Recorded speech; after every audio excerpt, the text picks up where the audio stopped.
Assalamualaikum warahmatullahi wabarakatuh. Terima kasih telah kembali lagi ke channel ini bersama saya Septia Dwi Wardania di Septia Wiwi Channel.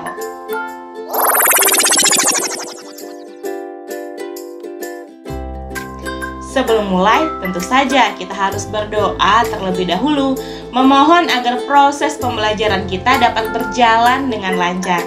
Yuk kita berdoa terlebih dahulu.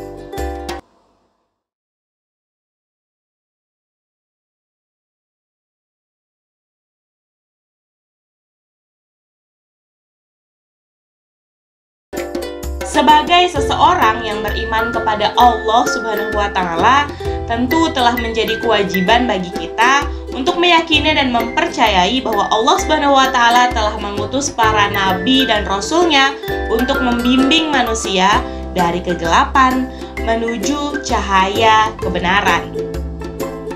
Banyaknya jumlah nabi dan rasul tidak diketahui secara pasti. Tidak semua nabi dan rasul disebutkan di dalam Al-Quran.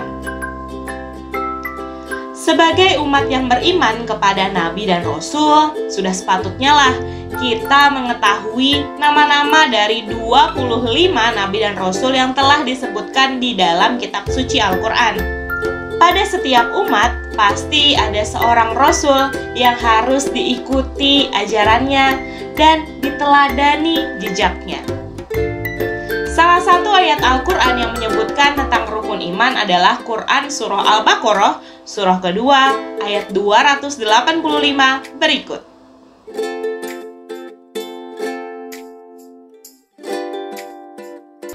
Bismillahirrahmanirrahim.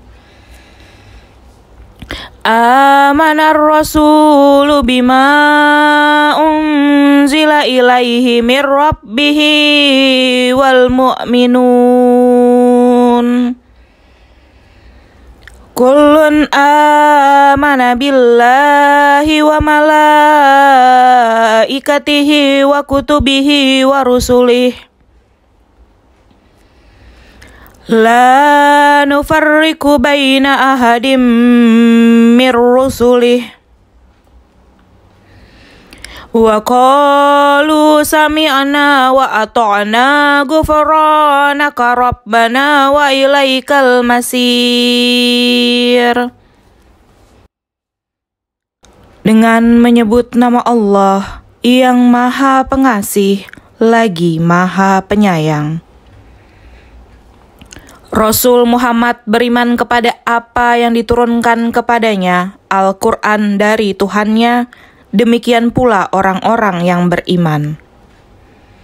Semua beriman kepada Allah Subhanahu wa Ta'ala, malaikat-malaikatnya, kitab-kitabnya, dan rasul-rasulnya. Mereka berkata, kami tidak membeda-bedakan seorang pun dari rasul-rasulnya. Dan mereka berkata, kami dengar dan kami taat. Ampunilah kami ya Tuhan kami, dan kepadamu tempat kami kembali. Quran Surah Al-Baqarah, surah kedua, ayat 285.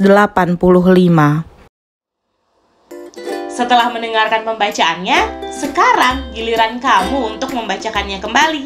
Silahkan.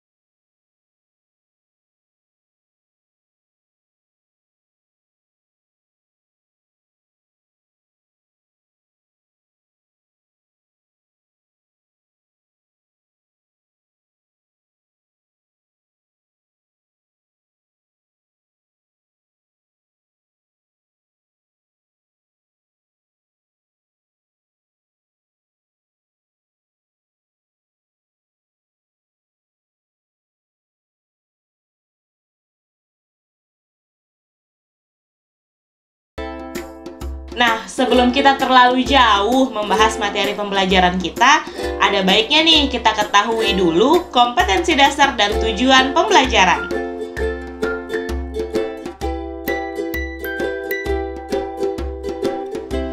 Kompetensi dasar terkait sikap spiritual 1.4. Meyakini adanya Rasul-Rasul Allah Subhanahu wa Ta'ala. Kompetensi dasar terkait sikap sosial 2.4. Menunjukkan perilaku saling menolong sebagai cerminan beriman kepada Rasul-Rasul Allah Subhanahu wa Ta'ala. Kompetensi dasar terkait pengetahuan 3.4. Menganalisis makna iman kepada Rasul-Rasul Allah Subhanahu wa Ta'ala. Kompetensi dasar terkait keterampilan 4.4. Menyajikan kaitan antara iman kepada Rasul-Rasul Allah Subhanahu wa Ta'ala dengan keteguhan dalam bertauhid, toleransi, ketaatan, dan kecintaan kepada Allah Subhanahu wa Ta'ala.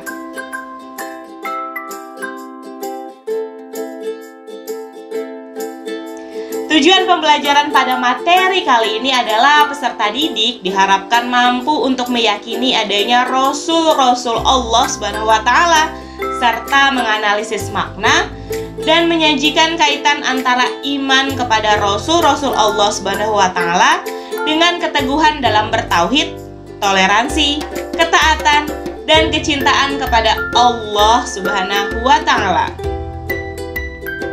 Baiklah, setelah kita mengetahui kompetensi dasar dan tujuan pembelajaran kita, sekarang saatnya kita masuk ke materi pembelajaran kita.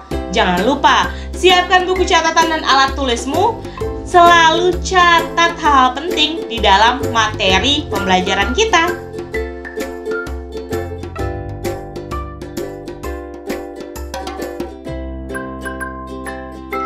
Iman kepada Nabi dan Rasul Allah Subhanahu wa Ta'ala berarti meyakini bahwa benar Allah Subhanahu wa Ta'ala mengutus Nabi dan Rasul kepada umat manusia dan diberi tugas untuk membimbing umatnya menuju jalan kebenaran agar selamat di dunia maupun di akhirat kelak.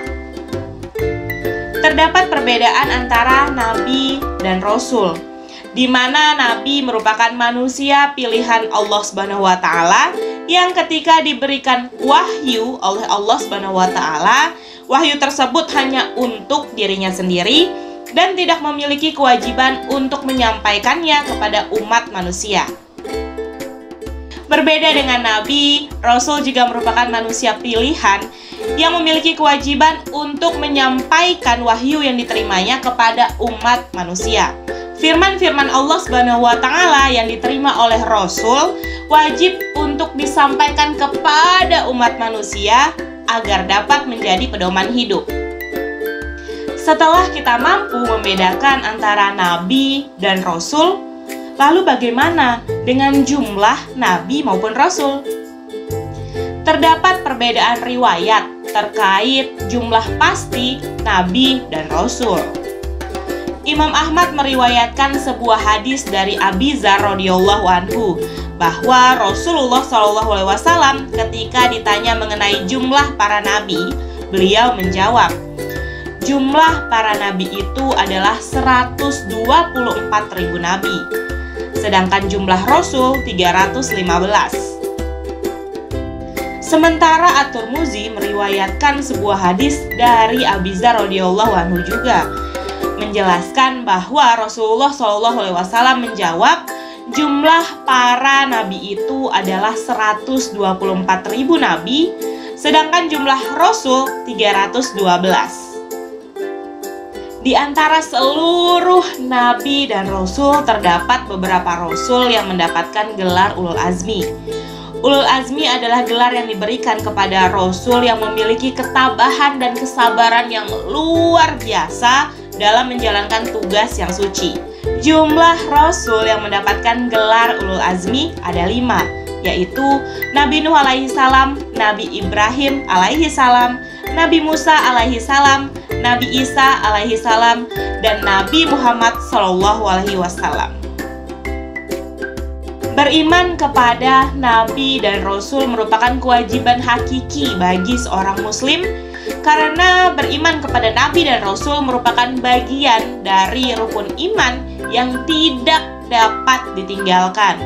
Perintah untuk beriman kepada Nabi dan Rasul tertuang di dalam firman Allah Subhanahu wa Ta'ala, yaitu Quran Surah An-Nisa, surah keempat, ayat 136.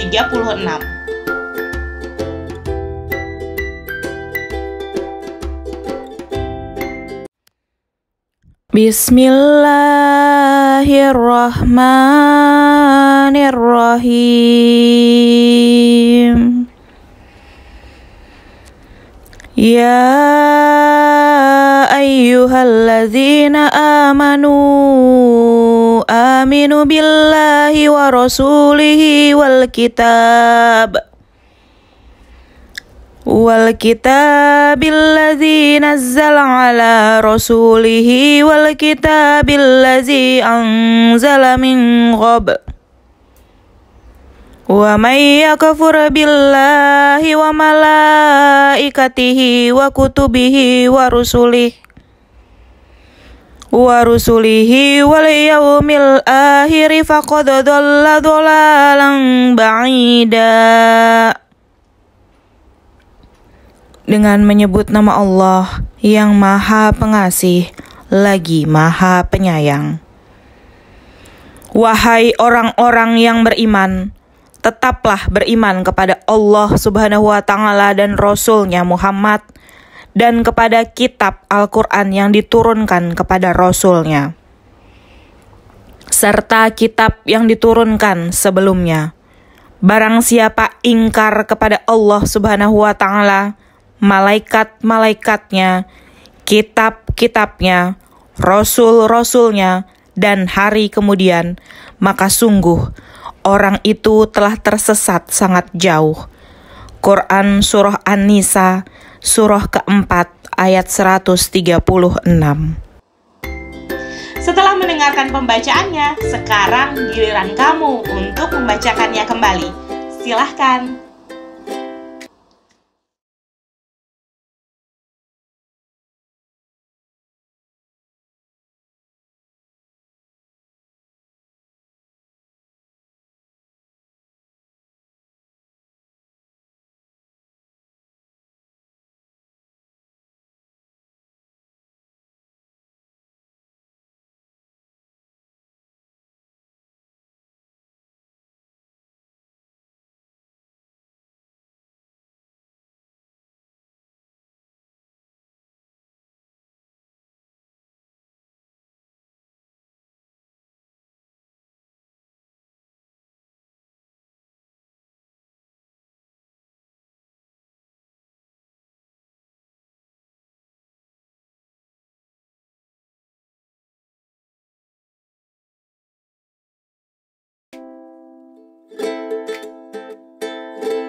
Sebagai seorang manusia pilihan yang diutus oleh Allah Subhanahu wa Ta'ala, Rasul memiliki beberapa sifat yang melekat pada dirinya.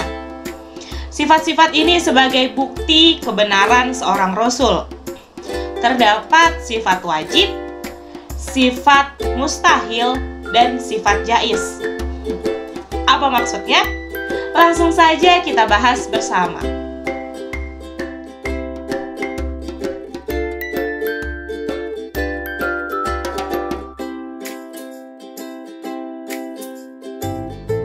Sifat wajib adalah sifat yang pasti ada pada diri seorang Rasul. Tidaklah mungkin disebut sebagai seorang Rasul jika tidak memiliki sifat wajib ini. Sifat wajib berjumlah 4, yaitu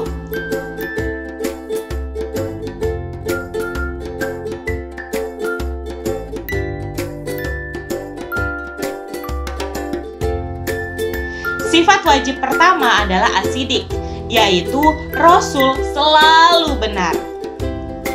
Salah satu kisah Rasul terkait sifat asidik ini adalah ketika Nabi Ibrahim alaihi salam berkata kepada bapaknya bahwa apa yang disembah oleh bapaknya adalah sesuatu yang tidak mendatangkan manfaat maupun mudorot, maka jauhilah. Hal ini terdapat di dalam Quran Surah Maryam, surah ke-19 ayat 41.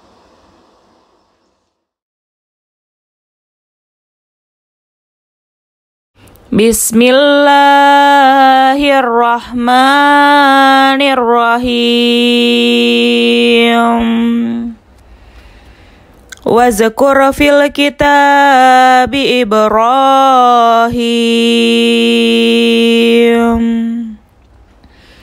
Innahu kana siddiqan nabiyya. Dengan menyebut nama Allah yang Maha Pengasih lagi Maha Penyayang. Dan ceritakanlah Muhammad kisah Ibrahim di dalam kitab Al-Quran. Sesungguhnya dia adalah seorang yang sangat membenarkan seorang nabi. Quran Surah Maryam, surah ke-19 ayat 41.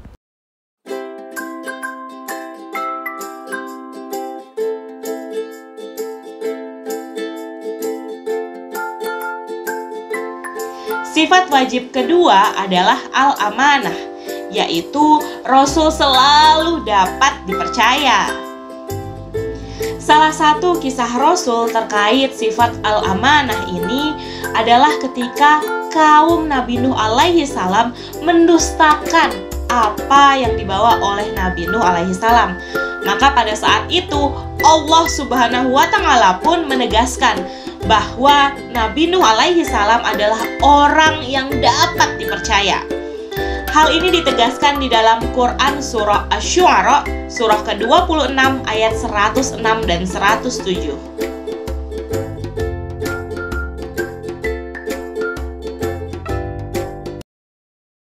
Bismillahirrahmanirrahim. Iz qala lahum ahuhum Nuhun ala tattaqun. Inni lakum rasulun amin. Dengan menyebut nama Allah yang Maha Pengasih lagi Maha Penyayang. Ketika saudara mereka Nuh berkata kepada mereka, "Mengapa kamu tidak bertakwa? Sesungguhnya aku ini seorang rasul kepercayaan yang diutus kepadamu." Quran Surah Asy-Syu'ara, surah ke-26, ayat 106 dan 107.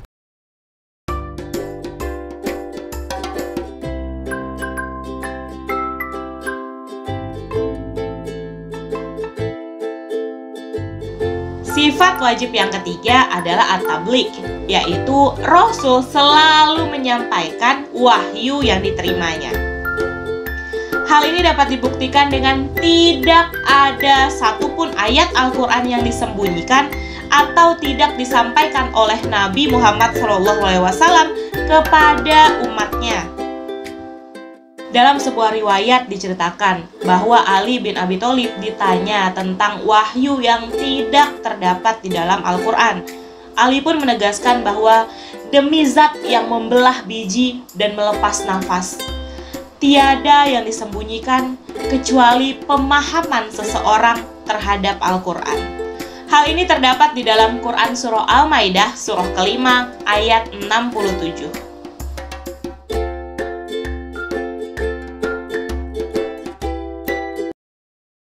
Bismillahirrahmanirrahim.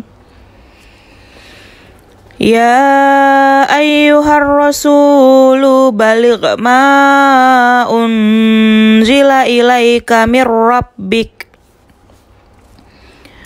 wa illam taf'al fama ballaghta risalatah Wallahu ya'simuka minan nas. Innallaha la yahdil qaumal kafirin. Dengan menyebut nama Allah yang Maha Pengasih lagi Maha Penyayang. Wahai Rasul, sampaikanlah apa yang diturunkan Tuhanmu kepadamu. Jika tidak engkau lakukan apa yang diperintahkan itu, berarti engkau tidak menyampaikan amanatnya. Dan Allah Subhanahu wa Ta'ala memelihara engkau dari gangguan manusia. Sungguh Allah Subhanahu wa Ta'ala tidak memberi petunjuk kepada orang-orang kafir. Quran Surah Al-Maidah, Surah kelima ayat 67.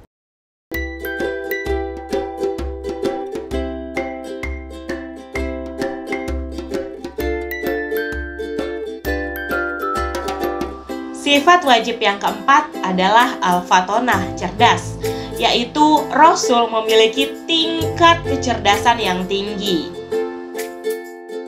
Salah satu kisah yang menceritakan kecerdasan Rasul dapat kita lihat ketika terjadi perselisihan antar kelompok kabilah di Mekah. Pada saat itu, setiap kelompok kabilah memaksakan kehendak untuk meletakkan Al-Hajar Al-Aswad atau batu hitam di atas Ka'bah. Rasulullah SAW menengahinya dengan cara setiap kelompok yang bersengketa memegang ujung kain yang dibawa oleh Rasulullah SAW. Kemudian Rasulullah SAW meletakkan Hajar Aswad di tengah-tengah kain tersebut. Lalu mereka semua mengangkat kain yang berisi Hajar Aswad tersebut ke atas Ka'bah. Alhamdulillah, berkat kecerdasan Rasulullah SAW, ditemukanlah solusi dari masalah tersebut tanpa ada salah satu pihak yang merasa dirugikan. Win-win solution.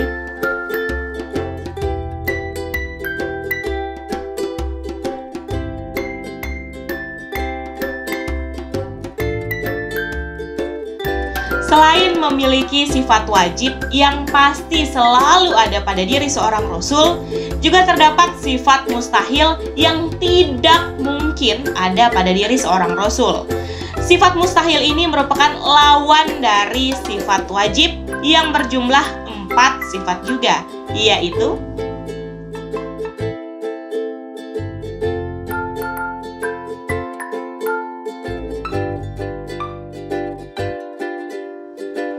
sifat mustahil yang pertama adalah al-kizib, bohong atau dusta, yaitu mustahil seorang Rasul berbohong atau berdusta.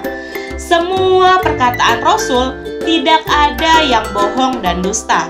Hal ini ditegaskan di dalam Quran Surah An-Najm, Surah ke-53 ayat 2 hingga 4.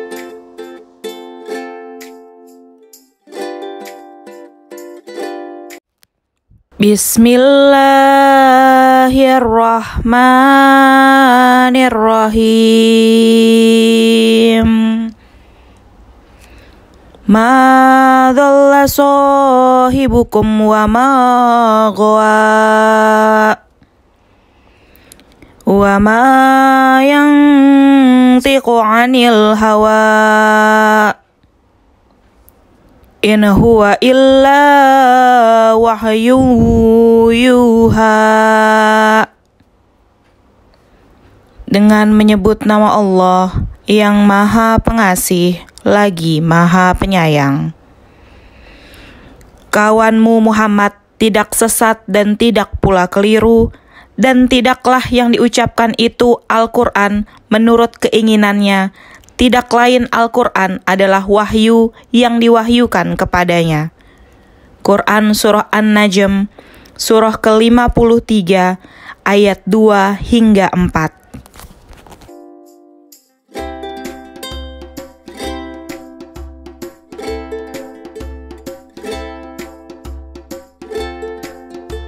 Sifat mustahil yang kedua adalah al-hiyanah, hianat. yaitu mustahil seorang rasul hianat. Segala sesuatu yang diamanatkan kepada rasul akan selalu dilaksanakan tanpa terkecuali.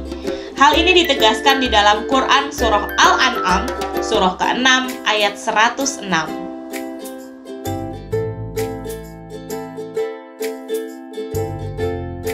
Bismillahirrahmanirrahim.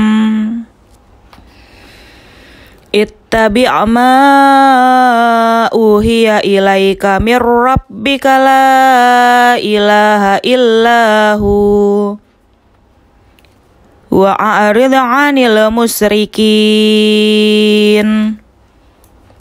Dengan menyebut nama Allah yang Maha Pengasih lagi Maha Penyayang.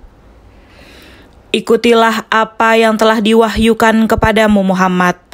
Tidak ada Tuhan selain Dia, dan berpalinglah dari orang-orang musyrik. Quran surah Al-An'am, surah ke-6 ayat 106.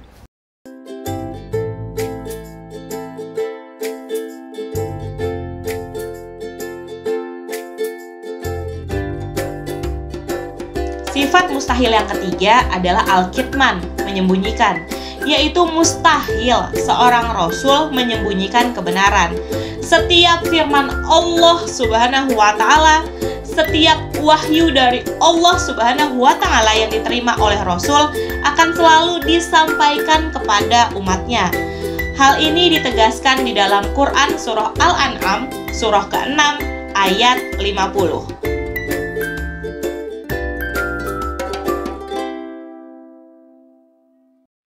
Bismillahirrahmanirrahim.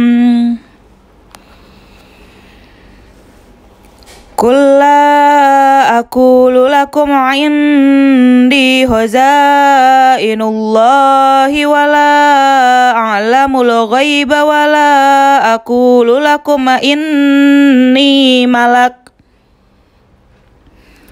In attabi'u illa ma yuha ilai. Qul hal yastawil a'ma wal basir. Afala tattafakkarun. Dengan menyebut nama Allah yang Maha Pengasih lagi Maha Penyayang. Katakanlah Muhammad, aku tidak mengatakan kepadamu bahwa perbendaharaan Allah Subhanahu wa Ta'ala ada padaku. Dan aku tidak mengetahui yang goib, dan aku tidak pula mengatakan kepadamu bahwa aku malaikat. Aku hanya mengikuti apa yang diwahyukan kepadaku. Katakanlah, apakah sama orang yang buta dengan orang yang melihat? Apakah kamu tidak memikirkannya? Quran surah Al-An'am, surah ke-6 ayat 50.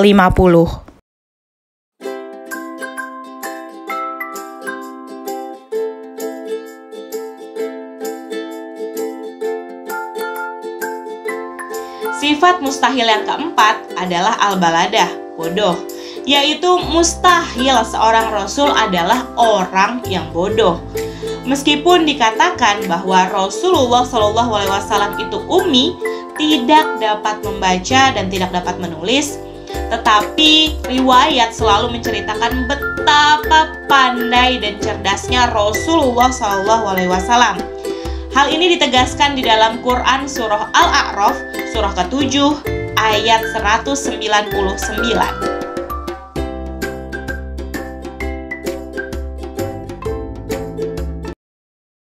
Bismillahirrahmanirrahim. Hudhil afwa wa'amur bil 'urfi wa'arid 'anil jahilin. Dengan menyebut nama Allah yang Maha Pengasih lagi Maha Penyayang, Jadilah pemaaf dan suruhlah orang mengerjakan yang ma'ruf, serta janganlah pedulikan orang-orang yang bodoh. Quran Surah Al-A'raf, surah ke-7 ayat 199.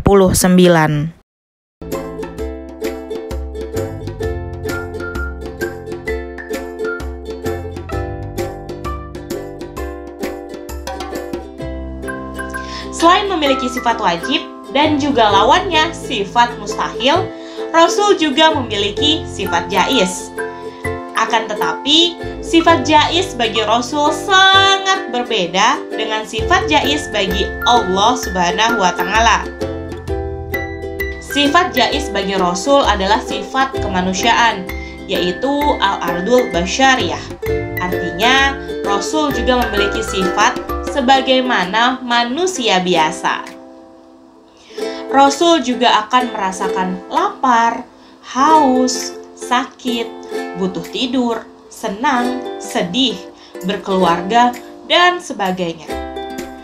Hingga pada akhirnya seorang Rasul juga akan meninggal dunia layaknya makhluk hidup lainnya. Selain sifat-sifat yang telah disebutkan sebelumnya, seorang Rasul juga memiliki sifat yang tidak terdapat pada diri manusia biasa yang bukan seorang Rasul, yaitu sebagai berikut.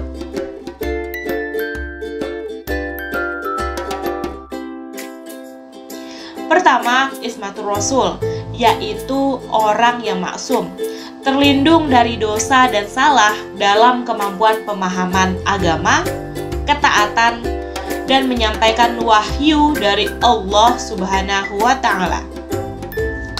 Oleh karena itu, seorang Rasul selalu siaga dalam menghadapi tantangan dan tugas apapun.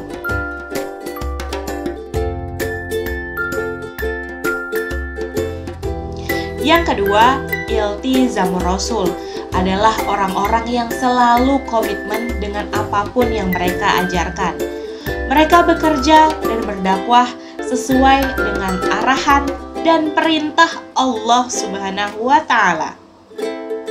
Meskipun untuk menjalankan perintah Allah Subhanahu wa Ta'ala, seorang Rasul harus menghadapi rintangan-rintangan yang berat, baik dari dalam diri pribadinya maupun dari para musuh-musuhnya.